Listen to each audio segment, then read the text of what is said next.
Hi అందరికి. ఇలాంటి paper bags మనం బట్టలు కొన్నప్పుడు చాలానే వస్తూ ఉంటాయి కదా.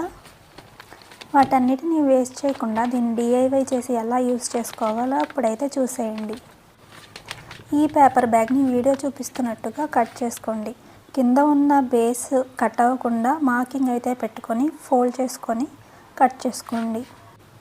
ఇప్పుడు దీన్ని కట్ చేసుకొని ఒక బాక్స్లో మనం ప్రిపేర్ చేసుకోబోతున్నాం.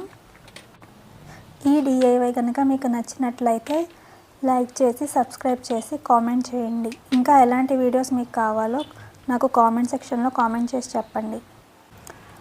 ఇప్పుడు దీన్ని ఓపెన్ చేసి ఎలా వచ్చిందో చూద్దాం. అలాగా బాక్స్ షేప్ అయితే వచ్చింది. ఇందులో మనకు కావాల్సిన వస్తువులు చాలానే స్టోర్ చేసుకోవచ్చు.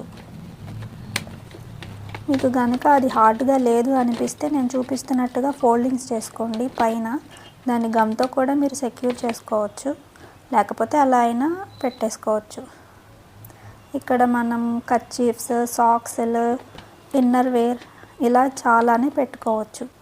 పిల్లలు స్కూల్కి వెళ్తున్నప్పుడు కానీ మనం బయటికి వెళ్తున్నప్పుడు కానీ ఇబ్బంది అనేది పడకుండా ఆర్గనైజ్డ్గా పెట్టుకోవడానికి యూజ్ అవుతుంది. Thank you for watching.